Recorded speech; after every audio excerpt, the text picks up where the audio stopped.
இது என்னுடைய பூமி, என் பூமி.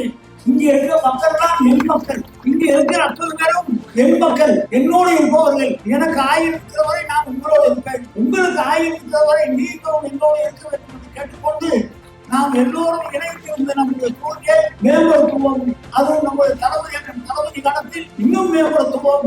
நமக்கு அடுத்ததாக அந்த உதயா இருக்கிறார்கள். இந்த கட்சியை அழிப்பதற்கு யாருமே கிடையாது. பல பேர் புதுசா கட்சி ஆரம்பிச்சிருக்காங்க. கட்சி ஆரம்பிச்சவங்க முதலமைச்சிருக்கிறாங்க. அந்த ஒண்ணு என்ன சொல்றாங்க, திமுகவை அழிப்போங்கிறாங்க. திமுகவை யார் யார் அழிப்போம் என்று சொன்னார்களோ அவர்களுக்கெல்லாம் நம்முடைய தலைவர் கலைஞர் அவர்கள் நினைவிடம் கட்டி விட்டுதான் அவர் போனார். நல்லா கவனிச்சு பாருங்க. திமுகவை அழிப்பேன் யார் யார் சொன்னாங்களோ அவங்களுக்கு கூட நினைவிடம் கட்டது கலைஞர் தான் கட்டார். எல்லாம் கட்டி முடிச்சுட்டு சுத்தி முத்தி பாக்குறாரு. ஒருத்தர் இல்ல. சரி, இனி எதிர்காலத்தை நம்முடைய மகன் தளபதி பார்த்துக் கொள்வார்னு சொல்லி அவர் கையில கொடுத்துட்டு போயிட்டார். ஆனா நம்ம கட்சியை அழிப்பதற்கு யாருமே கிடையாது. நம்முடைய கட்சி தான் இருக்கும். இன்னொரு 50 ஆண்டு காலத்துக்கு தமிழ்நாட்டுக்கு நம்முடைய கட்சி வேண்டும். அதற்கு வேண்டிய சொல்லிக்கொண்டு நம்ம எழுத்திருக்க கட்சியெல்லாம் சண்டை போட்டு கிடக்கும். கூட்டணி எதிர போய் சேர்றதுக்கு யாருக்கும் புரியல. இங்கே சேர்றதா அங்கே சேர்றதான்னு குழப்பத்தில் கிடக்கும். நம்ம தான் தெளிவா இருக்கும். நம்ம கூட்டணி தெளிவா இருக்கு. தேர்தலில் மிகப்பெரிய வெற்றியை 2026 நாம் பெறுவோம்.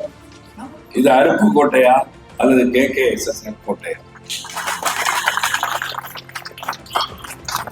அவர் இங்கே பேசுகிற போது உண்மை சொன்னார், நான் உங்கள் வீட்டு பிள்ளை, உடலிலே உயிர் இருக்கிறவரை உங்களுக்காக போராடுவேன் என்று சொன்னார். அந்த உணர்வு தான் உங்களுக்கும் அவருக்கும் உள்ள ஒப்பந்தம். ஒரு அரசியல் கட்சியில பணியாற்றுகிறவர்கள் தேர்தலுக்காக மட்டும் மக்களை சந்திப்பது, அதில் வெற்றி கிடைத்தால் உழைப்பது, இல்லாவிட்டால் ஒதுங்கி செல்வது என்று இல்லாமல் எல்லா காலங்களிலும் உங்களுடைய வாழ்வின் இன்ப துன்பங்களில் பங்கேற்கின்ற ஒரு கடமை உணர்வு யாருக்கு இருக்கிறதோ அவர்கள் தான் உண்மையில் மக்கள் தொண்டர்கள். இன்றைக்கு திராவிட மாடல் அரசை நடத்துகின்ற நம்முடைய முதலமைச்சர் தளபதி MK ஸ்டாலின் அவர்களை இந்தியாவில் பாராட்டு. அதற்கு காரணம் என்ன? அவர் நம்முடைய கட்சியின் தலைவர் என்பதற்காக இல்லாததை கொள்ளாததெல்லாம் பேசுது. மக்களுக்கு தேவையானதை மக்கள் எடுத்து சொல்வதற்கு முன்பாகவே உணர்ந்து அதை நிறைவேற்றி தருகின்ற ஒரு இயல்பும் உணர்வும் அவருக்கு இருக்கின்ற காரணம். அது எப்படி வந்தது என்று கேட்கிறதுனால் அறிஞர் அண்ணா சொல்வார்கள், பொது வாழ்க்கைக்கு வர விரும்புகிறவர்கள் முதலில் மக்களிடம் செல்ல வேண்டும், மக்களோடு சேர்ந்து வாழ, அவர்கள் வாழ்க்கை நிலையை வாழ்வாதாரத்தை புரிந்து கொள்ள வேண்டும்.